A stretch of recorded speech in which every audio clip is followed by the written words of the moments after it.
بسم اللہ الرحمن الرحیم فصل فی متعلقات النصوص۔ یہ وصول الشاشی کا صفحہ نمبر 152 ہے اور کتاب اللہ سے متعلق جو بحث جاری ہے اس کی 9ویں فصل ہے۔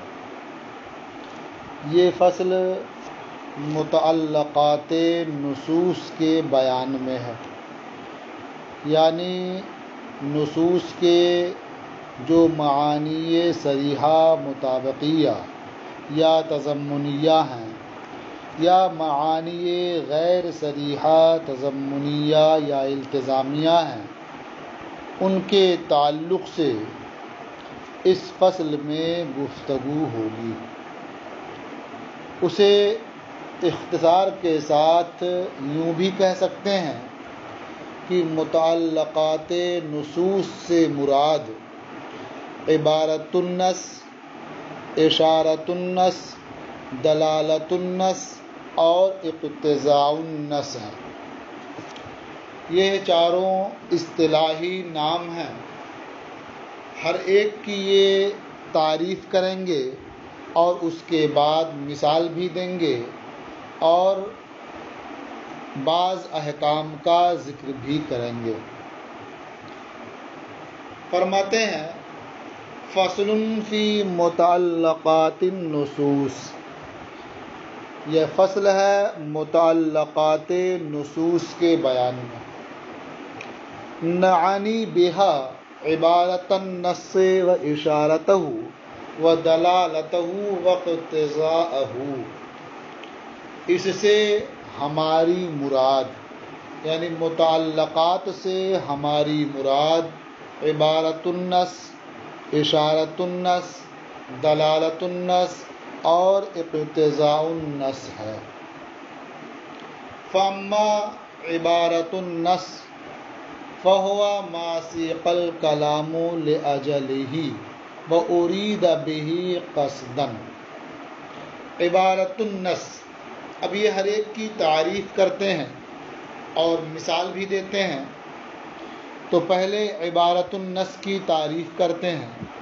یاد رہے کہ یہ عنوان تو عبارت النص کی تعریف کا ہے، لیکن جو تعریف درج کی گئی ہے وہ حقیقت میں عبارت النص کی تعریف نہیں ہے، بلکہ اس حکم کی تعریف ہے جو عبارت النص سے ثابت ہوتا ہے۔ عبارت النص کی تعریف یہ ہے کہ عبارت النص وہ نظم ہے، وہ عبارت ہے جس سے ایسا حکم ثابت ہوتا ہے جس حکم کے لیے کلام لایا جاتا ہے، کہ جس حکم کے اس بات کے لیے کلام لایا گیا تو وہ حکم جو ثابت ہو رہا ہے وہ عبارت النص سے ثابت ہوتا ہے۔ تو عبارت النص وہ عبارت ہے جس سے ایسا حکم ثابت ہوتا ہے جس کے لیے کلام لایا جاتا ہے۔ اور یہاں متن میں جو تعریف ہو رہی ہے وہ عبارت النص کی تعریف نہیں ہے، بلکہ اس حکم کی تعریف ہے جو عبارت النص سے ثابت ہوتا ہے۔ اسی لیے فرمایا فہوا ما سیق الکلام لأجلہ وأرید بہ قصدا، یعنی وہ حکم جو عبارت النص سے ثابت ہوتا ہے وہ ایسا حکم ہے جس کے لیے کلام لایا جاتا ہے اور جو کلام سے مقصود ہوتا ہے یا کلام سے قصداً جس کا ارادہ کیا جاتا ہے۔ فاما عبارت النص فہو ما سیق الکلام لأجلہ، رہا مسئلہ عبارت النص کا، یعنی اس حکم کا جو عبارت النص سے ثابت ہوتا ہے، فہو ما سیق الکلام لأجلہ، تو وہ ایسا حکم ہے جس کی خاطر کلام لایا گیا ہو۔ وأرید بہ قصدا، اور کلام سے قصداً اس کا ارادہ کیا گیا ہو یا کلام سے قصداً وہ مراد ہو۔ وَأَمَّا اشارۃ النص، اور رہا مسئلہ اشارۃ النص کا، فَهِيَ مَا ثَبَتَ بِنَظْمِ النَّصِّ من غیر زیادت، تو اشارۃ النص یہ وہ اشارہ ہے جو نظم نص سے ثابت ہو، یعنی نص کی جو عبارت ہے، جو منطوق ہے، اس سے وہ ثابت ہو بغیر کسی اضافے کے، اور وہ کلام سے، عبارت سے من کل وجہ ظاہر بھی نہ ہو، اور کلام اس حکم کے لیے لایا بھی نہ گیا ہو۔ تو کئی چیزیں ہیں ملحوظ رکھنے کی، یعنی جو حکم اشارۃ النص سے ثابت ہوتا ہے، یہ وہ حکم ہوتا ہے جو نص کی عبارت سے ثابت ہوتا ہے، اور اس عبارت میں کسی لفظ یا کلمے کا اضافہ بھی نہیں ہوتا ہے، اور وہ حکم اس عبارت سے من کل الوجوہ ظاہر نہیں ہوتا ہے، اور اس حکم کے لیے کلام لایا بھی نہیں جاتا ہے، لیکن اس عبارت سے اس حکم کی طرف اشارہ مل جاتا ہے، تو وہ ہے اشارۃ النص۔ وَأَمَّا اشارۃ النص، اور رہا وہ حکم جو اشارۃ النص سے ثابت ہو، فَهِيَ مَا ثَبَتَ بِنَظْمِ النَّصِّ، تو یہ ایسا حکم ہے جو نص کی عبارت سے، نص کے نظم اور اس کے منطوق سے ثابت ہو، من غیر زیادت، بغیر کسی کلمے کے اضافے کے، وَهُوَ غَيْرُ ظَاهِرٍ مِّن كُلِّ وَجْهٍ، اور وہ حکم جس کی جانب اشارہ ہوا ہے وہ من کل وجہ عبارت سے ظاہر نہ ہو، ولا سیق الکلام لأجلہ، اور نہ ہی اس حکم کے لیے کلام لایا گیا ہو۔ تو یہ عبارۃ النص اور اشارۃ النص کی تعریف ہو گئی۔ اب ان میں سے ہر ایک کی مثال پیش کرتے ہیں۔ مثالہ فی قولہ تعالی، اس کی مثال، یعنی ان دونوں میں سے ہر ایک کی مثال، عبارۃ النص کی مثال اور اشارۃ النص کی مثال، اللہ تعالیٰ کے ارشاد للفقراء المہاجرین الذین اخرجوا من دیارہم واموالہم میں ہے، یعنی اللہ تعالیٰ کا جو ارشاد ہے اس میں دونوں کی مثال موجود ہے۔ یہ کیسے دونوں کی مثال ہو رہی ہے؟ وہ اس طور پر کہ یہ کلام لایا گیا ہے مال غنیمت کے مستحقین کو بتانے کے لیے، یعنی مال غنیمت کے مستحقین کون ہیں انہیں بتانے کے لیے یہ کلام لایا گیا ہے، لہذا مستحقین کے بیان میں یہ کلام نص ہے، کیونکہ اسی کے لیے کلام لایا گیا۔ اور لفظ جو ہے فقر، فقراء کہا گیا اس میں، تو نظم نص سے مہاجرین کا فقر یہ ثابت ہوا کہ مہاجرین جو ہیں ہجرت کر کے مکہ مکرمہ سے مدینہ منورہ آئے ہیں تو وہ فقراء ہیں، تو فقر ثابت ہوا نظم نص سے۔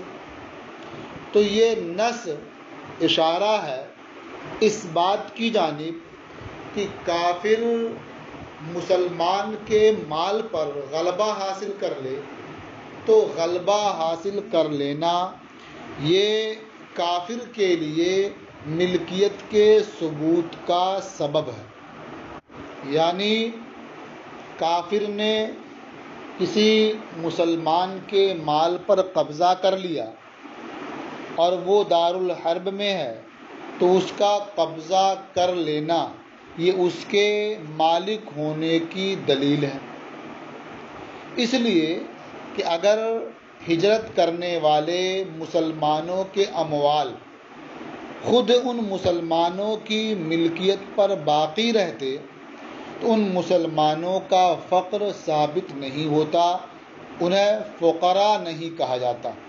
تو انہیں فقراء کہا جانا اس بات کی جانب اشارہ ہے کہ کافر کا غلبہ مسلمان کے مال پر یہ ثبوت ملک کا سبب ہوتا ہے کافر کے لیے۔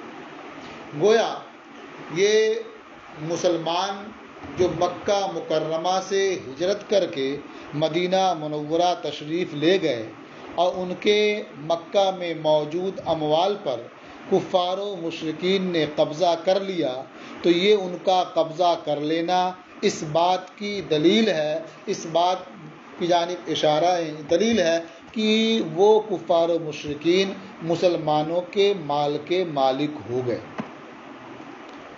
اس لیے کہ کیسے معلوم ہو، یہ دلیل کیسے بنی؟ اس لیے کہ مہاجرین کو اللہ تعالیٰ نے فقراء قرار دیا، اور فقراء اسی وقت ہوں گے جب کہ ان کی ملکیت باقی نہیں رہے گی۔ جب ان کی ملکیت باقی نہیں رہی تو جنہوں نے قبضہ کیا ہے وہ اس کے مالک ہو گئے۔ تو اس میں دونوں کی مثال ہو گئی، عبارت النس کی بھی اور اشارت النس کی بھی۔ تو مستحقین کے بیان کے سلسلے میں یہ آیت عبارت النس ہے، یعنی مستحقین جو معلوم ہوئے کہ فقراء یعنی فقراء مہاجرین یہ مال غنیمت کے مستحقین ہیں، یہ حکم ثابت ہوا عبارت النس سے۔ اور کافر مسلم کے مال پر غلبہ پا جائے تو اس کا غلبہ پا جانا اس کے لیے ثبوت ملک کا سبب ہے، یہ ثابت ہوا اشارت النس سے۔ فَإِنَّهُ سِيقَ لِبَيَانِ اسْتِحْقَاقِ الْغَنِیمَةِ، کیونکہ اللہ تعالیٰ کا یہ قول للفقراء المہاجرین الذین اخرجوا من دیارہم واموالہم، یہ استحقاق غنیمت کے بیان کے لیے لایا گیا۔ فصارا نصًا فی ذالک، تو یہ کلام نص ہوگا اس سلسلے میں، یعنی استحقاق غنیمت کے بیان میں۔ وقد ثبت فقرهم بنظم النص، اور مہاجرین کا فقر ثابت ہو چکا نظم نص سے کہ وہ فقراء ہیں۔ فکان اشارتاً، تو اب یہ نص اشارہ ہے اس بات کی جانب کہ کافر کا مسلم کے مال پر غلبہ حاصل کر لینا یہ سبب ہے کافر کے لیے ثبوت ملک کا۔ کیسے معلوم ہوا یہ؟ اذ لو كانت الاموال باقیۃ علی ملکہم، اس لیے کہ اگر مسلم مہاجرین کے اموال ان کی ملکیت پر باقی رہتے، لا یثبت فقرہم، تو ان کا فقر ثابت نہ ہوتا، انہیں فقراء نہ کہا جاتا۔ ان کے لیے فقر کا ثبوت اور کلام اللہ میں انہیں فقراء کہا جانا اس بات کی دلیل ہے کہ ان کے اب مال پر ان کی ملکیت نہیں رہی، جنہوں نے غلبہ حاصل کر لیا وہ ان کے مال کے مالک ہو گئے۔ یہ دونوں کی مثال ہو گئی۔ اب اس سے بعض مسائل مستنبط ہوتے ہیں، اس کو ذکر کر دیتے ہیں۔ وَيُخَرَّجُ مِنْهُ الْحُكْمُ فِي مَسْأَلَةِ الْاِسْتِيلَاءِ، اور اس سے مسئلہ استیلاء میں حکم کا استنباط کیا جاتا ہے، اس کی تخریج کی جاتی ہے۔ مسئلہ استیلاء کیا ہے؟ یعنی کفار اور مشرکین مسلمانوں کے مال پر قبضہ کر لیں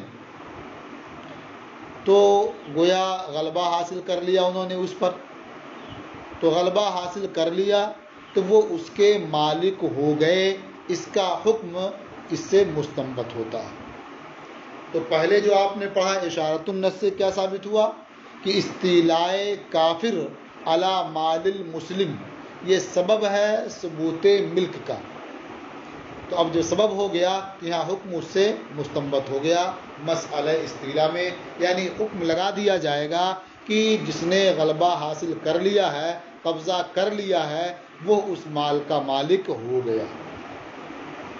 ایک حکم ہوا، مسئلہ استیلاء میں جو حکم ہے یہ مستنبط ہوا۔ وَحُكْمُ ثُبُوتِ الْمِلْكِ لِلتَّاجِرِ بِالشِّرَاءِ مِنْهُمْ، اب دوسرا مسئلہ یہ ہے جس کا تعلق اس پہلے مسئلے سے بھی بہت گہرا ہے کہ مسلمانوں نے اپنا مال دارالحرب میں چھوڑا اور اپنے اسلام کی حفاظت اور اسے باقی رکھنے کے لیے دوسرے شہر ہجرت کر کے چلے گئے۔ وہاں کفار و مشرکین نے ان کے اموال پر قبضہ کر لیا، تو ان کا قبضہ کرنا، غلبہ حاصل کر لینا، یہ سبب ہے ثبوت ملک کا۔ تو ہم نے حکم دے دیا کہ اب وہ ان اموال کے مالک ہو گئے۔ یہ حکم ہو گیا مسئلہ استیلا میں۔ اب کسی مسلم تاجر نے وہ مال اس غلبہ حاصل کرنے والے کافر سے خریدا، یا اس کافر نے خود ہی اسے ہبہ کر دیا، یا خریدا، ایک مسئلہ ہوا خریدا، تو خریدنے سے یہ جو مسلم مشتری ہے یہ اس سامان کا مالک ہو جائے گا۔ اب خرید کر کے وہ اپنے دارالاسلام میں لے آیا، تو جس کا مال تھا، جس مسلم کا پہلے وہ مال تھا، وہ مسلمان اب یہ دعویٰ نہیں کر سکتا کہ یہ مال میرا ہے اس لیے مجھے دے دو، تمہارا اس پر کوئی حق نہیں۔ کیوں دعویٰ نہیں کر سکتا؟ اس لیے کہ کافر کے غلبہ حاصل کرنے کی وجہ سے اس مال کا وہ مالک ہو چکا، اس کا حکم دے دیا گیا۔ اب جب وہ اس کافر سے اس نے یہ سامان خریدا تو خریدنے کی وجہ سے اب یہ اس کا مالک ہو گیا، اور جس کا مال پہلے تھا اس کا اس پر کوئی حق باقی نہیں رہا۔ تو اس سے اس بات کا بھی حکم مستنبط ہوتا ہے، یعنی حکم و ثبوت الملک للتاجر بالشراء منہم، کفار سے خریدنے کے سبب تاجر کے لیے ملکیت کے ثبوت کا حکم مستنبط ہوتا ہے۔ وہ تصرفات ہی، اب وہ تاجر خرید لیا، اس کا مالک بن گیا، یہ حکم ثابت ہوا، اور اس کے جو تصرفات ہوں گے اس میں اس کا حکم بھی مستنبط ہوگا۔ مثلا اس تاجر نے وہ سامان بیچ دیا تو بیچنا صحیح ہے، کسی کو ہبہ کر دیا تو ہبہ کرنا صحیح ہے، غلام تھا اسے آزاد کر دیا تو آزاد کرنا صحیح ہے۔ تو گویا اس تاجر کے تصرفات کا حکم بھی مستنبط ہوتا ہے، مثلا بیع ہے، ہبہ ہے، اعتاق ہے، ان سب کے احکام مستنبط ہوتے ہیں اسی سے۔ وحکم ثبوت الاستغنام، اور ثبوت استغنام کا حکم بھی مستنبط ہوتا ہے، یعنی کسی غازی نے یا مسلمانوں کی جماعت نے کفار کے شہر پر، دارالحرب پر حملہ کیا اپنے دفاع کے لیے یا اعلاء کلمت اللہ کے لیے حملہ کیا، اور جو اموال ان کے پاس مسلمانوں کے تھے ان اموال پر قبضہ کر لیا، تو اب وہ اموال مال غنیمت ہوں گے، جیسے خود ان کے جو اپنے ذاتی مال تھے یہ مغلوب ہونے کی وجہ سے مسلمانوں کے لیے مال غنیمت ہوتے، اسی طرح سے جو مسلمانوں کے اموال ان کے قبضے میں آ گئے تھے وہ بھی اب مال غنیمت ہوں گے۔ یعنی اب کوئی مسلمان جس کا مال وہ پہلے تھا یہ نہیں کہہ سکتا یہ تو میرا ذاتی مال ہے، یہ مال غنیمت میں شامل نہیں ہوگا۔ بحکم و ثبوت الاستغنام، اور استغنام کے ثبوت کا حکم مستنبط ہوتا ہے، یعنی جیسے کفار و مشرکین کے دوسرے اموال مال غنیمت ہو جائیں گے ایسے یہ مال بھی مال غنیمت ہو جائے گا۔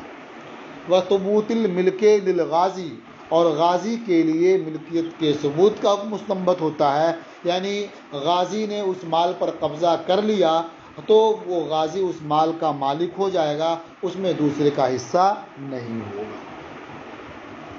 وعجز المالک عن انتزاعه من یدہ وتفریعاتہ، اور جو مال کا پرانا مالک تھا، یعنی حقیقت میں جس مسلمان کا وہ مال تھا اب وہ عاجز ہوگا اس مال کے لینے سے اس غازی کے قبضے سے، یعنی غازی اب چونکہ مالک ہو چکا، قبضہ کر چکا ہے، اس کے ہاتھ سے وہ مسلمان جس کا مال پہلے تھا وہ نہیں لے سکتا، وہ عاجز ہوگا۔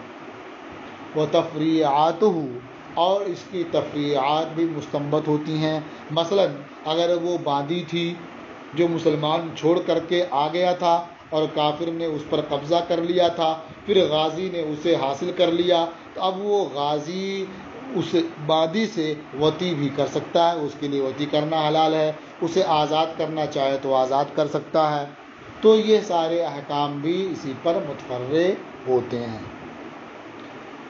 اب اس کے بعد ایک اور مثال ہے، اور اس پر بھی جو احکام متفرع ہوتے ہیں اس کا ذکر کرتے ہیں، جو انشاءاللہ آپ کل سماعت کریں گے۔